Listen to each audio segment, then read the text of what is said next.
안녕하세요. 저는 올해 64살이 된 박정호라고 합니다.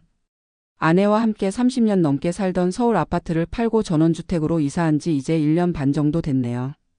평생 도시에서만 살았던 우리 부부가 은퇴 후 새로운 삶을 찾아 시골로 내려와 겪은 이야기를 들려드리려고 합니다. 처음에는 정말 꿈만 같았습니다. 도시의 복잡한 일상에서 벗어나 맑은 공기, 넓은 마당, 텃밭 가꾸기. 그런데 현실은 생각했던 것과 많이 달랐어요. 특히 예상치 못했던 관리비와 유지비에 정말 놀랐습니다. 지금부터 제가 경험한 전원 생활의 달콤함과 씁쓸함, 그리고 그 과정에서 깨달은 것들을 솔직하게 나눠볼게요. 저희 부부의 이야기가 은퇴 후 삶을 계획하시는 분들께 조금이라도 도움이 되었으면 좋겠습니다. 제 이야기는 30년 넘게 살았던 서울 목동 아파트에서 시작됩니다. 저는 중소건설회사에서 35년간 근무하다 3년 전에 정년 퇴직했어요. 아내 김미영은 영어학원에서 파트타임으로 일하다가 제가 은퇴할 무렵 함께 일을 그만뒀습니다. 우리 딸 하나는 이미 결혼해서 분당에 살고 있고 아들은 캐나다에서 직장 생활을 하고 있어요. 아이들이 모두 독립하고 집이 갑자기 너무 커진 느낌이었습니다. 100제곱미터가 넘는 33평형 아파트에 저희 부부 둘만 남으니 빈 방을 보면서 허전함도 느꼈어요. 그러던 어느 날 아내가 이런 말을 꺼냈습니다. 여보, 우리 이제 서울에 더 이상 있을 이유가 있을까? 아이들도 다 독립했고 우리 둘만의 새로운 삶을 시작해보는 건 어때?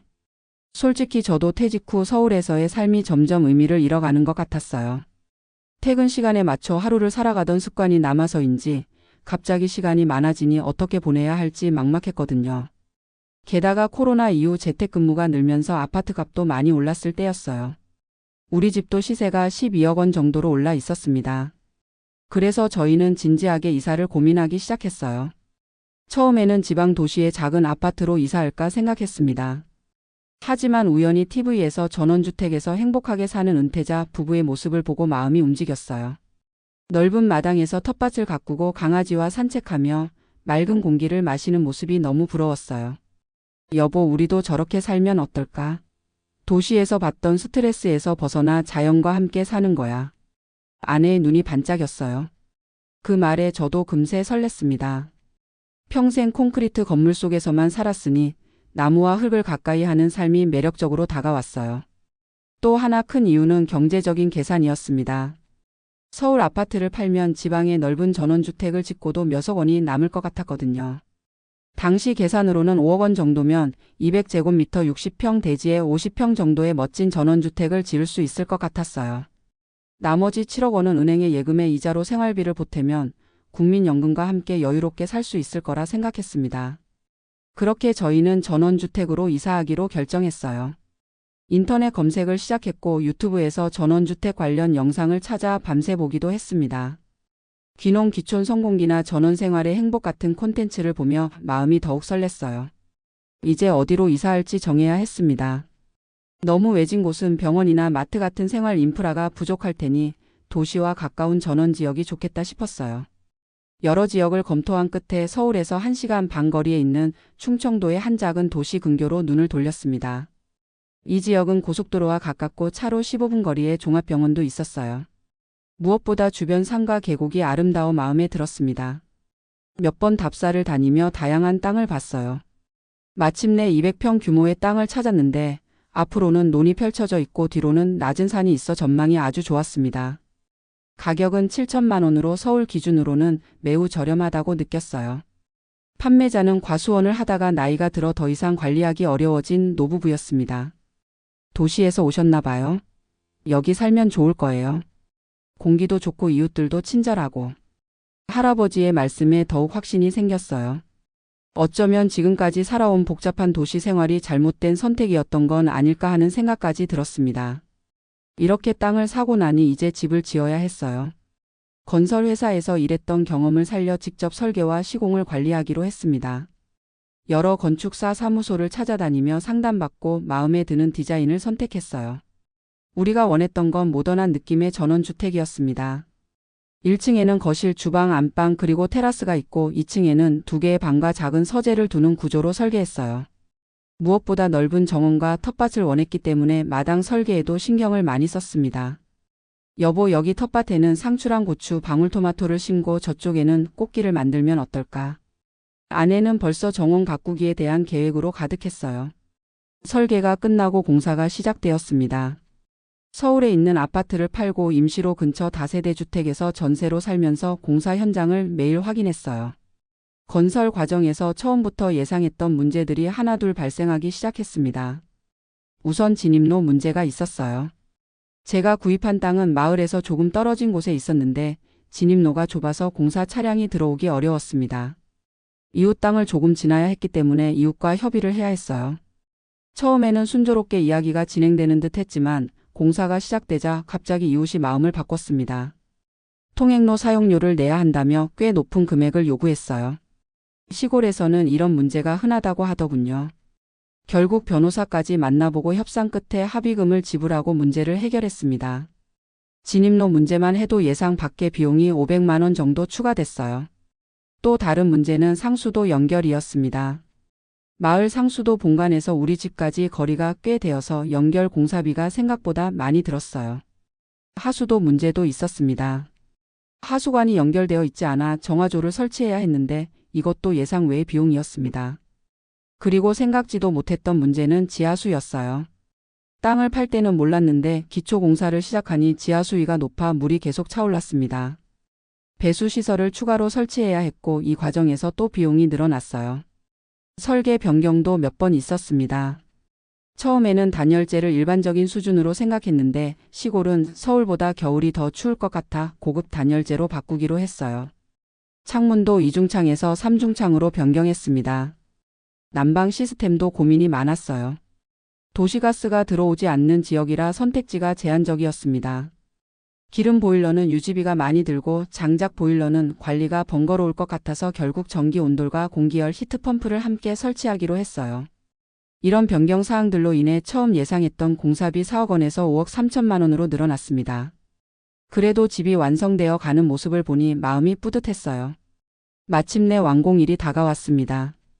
2022년 9월 가을이 시작될 무렵이었어요. 정말 꿈에 그리던 순간이었습니다.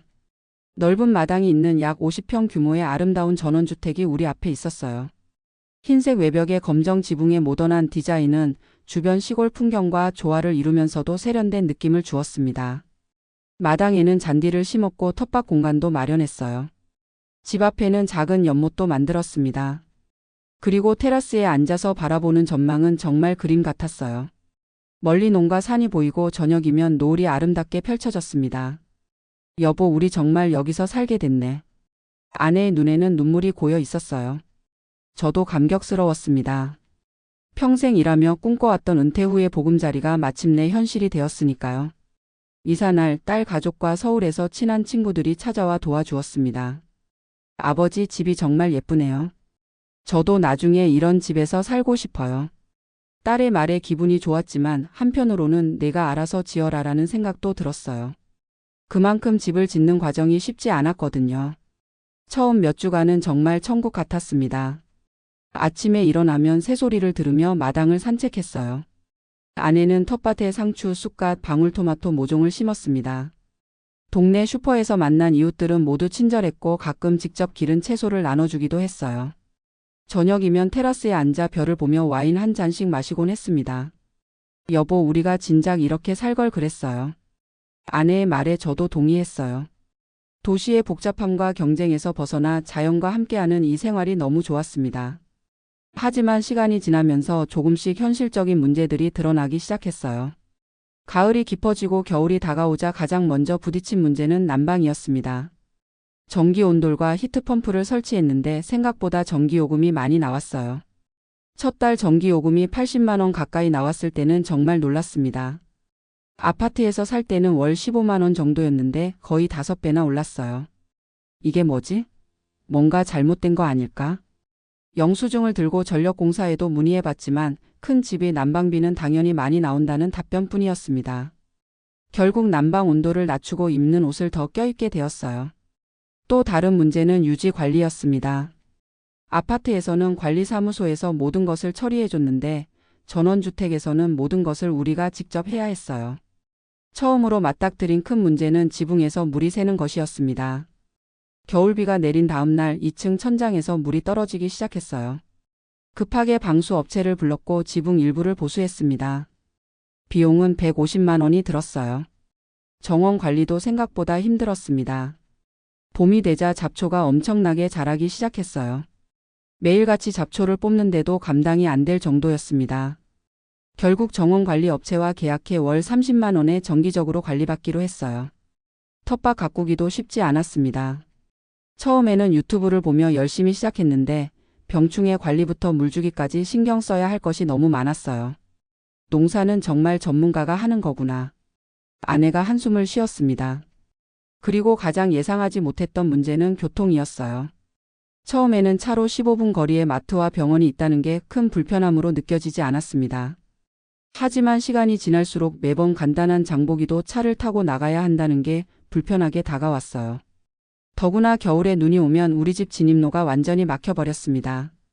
마을 도로는 제설 작업을 해주지만 개인 진입로는 우리가 직접 치워야 했어요. 한 번은 눈이 많이 내려 이틀 동안 집에 갇혀 있었던 적도 있습니다. 게다가 나이가 들면서 운전이 부담스러워질 거라는 생각도 들었어요. 10년 후에는 어떻게 하지? 이런 걱정이 생기기 시작했습니다. 외로움도 문제였어요. 도시에서는 오랜 친구들과 자주 만났는데 여기서는 그럴 수 없었습니다. 친구들이 찾아온다고 해도 서울에서 멀다 보니 주말에도 오기 쉽지 않았어요. 마을 주민들과도 친해지려고 노력했지만 오랜 시간 함께 살아온 이웃들 사이에 새로 끼어드는 것은 쉽지 않았습니다. 점점 사회적으로 고립되는 느낌이 들었어요. 가장 큰 충격은 첫 해가 지나고 받아본 관리비 총액이었습니다. 전기요금, 수도요금, 정화조 관리비, 정원 관리비, 보일러 점검비, 지붕 수리비 등을 모두 합치니 1년 동안 무려 1,200만 원 정도가 나왔어요. 월 평균 100만 원이 관리비로만 나가는 셈이었습니다. 아파트에 살 때는 관리비가 월 30만 원 정도였는데 3배 이상 늘어난 거예요. 게다가 시간이 지날수록 수리할 곳이 더 많아질 텐데 앞으로 어떻게 될지 걱정이 되기 시작했습니다. 여보, 이렇게 매달 100만 원씩 관리비만 나가면 우리 저축해둔 돈이 빨리 줄어들 것 같아요. 아내의 말에 저도 깊이 공감했어요. 이대로라면 노후에 경제적으로 여유 있는 삶을 살기 어려울 것 같았습니다. 무엇보다 나이가 들수록 집 관리가 더 힘들어질 거라는 걱정이 컸어요. 60대 중반인 지금도 이렇게 힘든데 70대, 80대가 되면 어떻게 이 넓은 집과 마당을 관리할 수 있을까 하는 생각이 들었습니다. 그래서 지난해 말 저희 부부는 진지한 대화를 나눴어요. 여보, 솔직히 말해서 이 집에서 계속 살아야 할지 고민돼요. 제가 먼저 꺼냈더니 아내도 같은 생각을 하고 있었습니다. 나도 그래. 처음에는 정말 좋았는데 이제 보니 우리 나이에는 아파트가 더 편한 것 같아. 우리는 다시 선택의 기로에 서게 되었어요. 전원주택을 팔고 다시 아파트로 돌아갈까 아니면 지금의 불편함을 감수하고 계속 살아볼까. 그때 마침 동네에서 만난 한 70대 노부부의 이야기가 도움이 되었습니다. 그분들은 우리보다 5년 정도 먼저 전원주택을 지었다가 작년에 팔고 근처 소도시의 아파트로 이사했다고 해요. 처음 몇 년은 좋았는데 나이 들수록 집 관리가 너무 힘들더라고요. 특히 아내가 허리 수술을 하고 나서는 더 이상 정원 가꾸기도 어려워졌어요. 그 말을 듣고 우리의 미래 모습이 그려졌습니다. 결국 저희는 이 집에 몇 년 더 살다가 나이가 더 들기 전에 편리한 곳으로 이사하기로 결정했어요. 다만 바로 서울로 돌아가기보다는 지금 살고 있는 지역 근처의 소도시에 있는 아파트를 알아보기로 했습니다. 그래도 이곳의 맑은 공기와 여유로운 분위기는 계속 즐기고 싶었거든요. 지금은 그렇게 타협점을 찾아 계획을 세우고 있습니다. 집을 매물로 내놓았지만 시골 전원주택은 수요가 많지 않아 쉽게 팔리지 않네요. 건축비의 7,80% 정도 수준에서 팔아야 한다는 부동산 중개인의 말에 속이 쓰리기도 합니다. 하지만 저희 부부는 이제 현실을 직시하게 되었어요. 어쩌면 처음부터 저희는 전원 생활에 대한 로망만 가득했지 현실적인 고민은 부족했던 것 같습니다. TV나 유튜브에서 보여주는 아름다운 전원 생활 이면에는 많은 수고와 비용이 숨어 있다는 사실을 깨달았어요. 그래도 후회하지는 않습니다. 이런 경험이 없었다면 평생 전원 생활이 좋았을 텐데라는 미련을 가지고 살았을 테니까요. 실제로 경험해보니 저희에게는 맞지 않는 선택이었다는 것을 알게 되었고 그것도 소중한 깨달음이라고 생각합니다. 무엇보다 1년 반 동안의 시간이 아내와 저에게 소중한 추억이 되었어요. 서울에서는 바쁘게 살아서 대화할 시간도 많지 않았는데 여기 와서는 함께 보내는 시간이 많아졌습니다. 저녁마다 별을 보며 나눈 대화들, 함께 텃밭을 가꾸려 애쓴 시간들, 이런 것들이 모두 값진 경험이었어요. 또 하나 배운 것은 나이 들수록 편리함의 가치가 정말 중요하다는 사실입니다. 젊었을 때는 잘 몰랐는데 이제는 작은 불편함 하나가 큰 스트레스가 될 수 있다는 걸 실감했어요. 병원이 가까이 있다는 것, 마트에 쉽게 갈 수 있다는 것, 관리가 편리하다는 것. 이런 것들이 나이 들수록 더욱 중요해진다는 사실을 깨달았습니다. 그리고 경제적인 면에서도 많은 것을 배웠어요. 처음에는 아파트를 팔면 전원주택을 짓고도 많은 돈이 남을 거라 생각했는데 실제로는 예상치 못한 비용들이 계속 발생했습니다. 건축비 상승, 인테리어 조경, 그리고 지속적인 유지보수 비용까지. 생각보다 훨씬 많은 돈이 들어갔어요. 귀촌이란 단어가 주는 로망과 달리 시골 생활에는 도시와는 또 다른 종류의 비용이 필요하다는 것을 알게 되었습니다. 저희 부부의 이야기를 들으시는 분들께 해드리고 싶은 말씀이 있습니다. 만약 전원주택으로의 이사를 고민하고 계신다면 몇 가지 현실적인 부분을 꼭 고려해 보셨으면 해요. 첫째, 관리비와 유지비를 미리 계산해 보세요. 전기, 수도, 난방, 정원관리, 건물 유지보수 등의 예상보다 훨씬 많은 비용이 들어갑니다. 특히 난방비는 아파트의 34배는 예상하시는 게 좋아요. 둘째, 교통과 의료 접근성을 신중하게 고려하세요. 젊을 때는 차로 30분 거리가 멀게 느껴지지 않지만 나이 들수록 그 거리가 큰 장벽이 될 수 있어요. 특히 갑작스러운 응급 상황이 발생했을 때 병원과의 거리는 정말 중요한 문제입니다. 셋째, 미래의 신체 건강 상태를 고려하세요. 60대에는 텃밭 가꾸기나 집 관리가 가능할지 몰라도 70대나 80대가 되면 어떨지 상상해 보세요. 넓은 집과 마당을 관리하는 일이 즐거움이 아닌 부담으로 다가올 수 있습니다. 넷째, 사회적 관계를 생각해 보세요.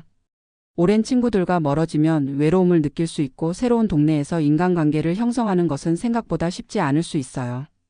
특히 은퇴 후에는 사회적 관계가 더욱 중요해집니다. 다섯째, 집값 변동을 현실적으로 봐야 해요. 도시 아파트와 달리 전원주택은 가치가 쉽게 오르지 않고 되팔 때 손해를 볼 가능성이 큽니다. 많은 분들이 건축비의 60-70%의 집을 파는 경우가 많다는 것을 알아두세요. 마지막으로 한번 전원주택에서 살아보는 경험도 좋은 방법이에요. 우리처럼 바로 집을 짓기보다 먼저 시골 전원주택을 1년 정도 임대해서 살아보는 것도 현명한 선택일 수 있습니다. 그래야 로망과 현실 사이의 갭을 미리 경험할 수 있으니까요. 그래도 전원 생활에 대한 꿈을 계속 갖고 계신다면 저는 응원합니다. 다만 현실적인 준비와 계획이 필요하다는 점을 꼭 말씀드리고 싶어요. 그리고 꼭 말씀드리고 싶은 것이 있습니다. 저희가 텃밭을 가꿀 때 정말 큰 도움이 됐던 건 고향에서 가져온 유기농 쌀겨였어요. 토양에 뿌리니 식물들이 훨씬 잘 자랐거든요. 그리고 매일 아침 마시던 구기자차도 시골 생활에서 활력을 주는 소중한 습관이 되었어요. 동네 할머니께서 직접 키운 구기자로 만든 차였는데 그 향과 맛이 정말 일품이었습니다. 지금 생각해보면 전원주택으로의 이사는 저희 인생에서 큰 모험이었어요. 비록 예상과는 다른 결과를 맞이했지만 그 과정에서 많은 것을 배웠고 성장했습니다. 아내와 저는 이제 새로운 계획을 세우고 있어요. 근처 소도시에 있는 작은 아파트를 알아보고 있는데 다행히 좋은 매물이 몇 개 있어서 희망적입니다. 어쩌면 내년쯤에는 다시 아파트 생활로 돌아갈지도 모르겠네요. 하지만 전원주택에서의 경험을 통해 저희는 진정으로 중요한 것이 무엇인지 깨달았습니다. 그것은 화려한 집이나 넓은 정원이 아니라 함께하는 시간과 서로에 대한 이해, 그리고 편안함이었어요. 아내가 최근에 이런 말을 했습니다. 여보, 우리가 사는 곳이 중요한 게 아니라 함께 있다는 것이 중요한 것 같아요. 그 말에 저는 깊이 공감했습니다. 어디에 살든 서로가 있으면 그곳이 바로 우리의 보금자리가 되는 거니까요. 다시 한번 말씀드리자면 은퇴 후 새로운 삶을 계획하실 때는 로망만 좇지 마시고 현실적인 부분도 꼼꼼히 살펴보세요. 그리고 무엇보다 자신의 나이와 건강 상태, 미래의 변화 가능성을 고려한 선택을 하시길 바랍니다. 저의 이야기가 여러분의 선택에 조금이라도 도움이 되었으면 좋겠습니다. 모든 분들의 행복한 노후를 진심으로 응원합니다. 감사합니다.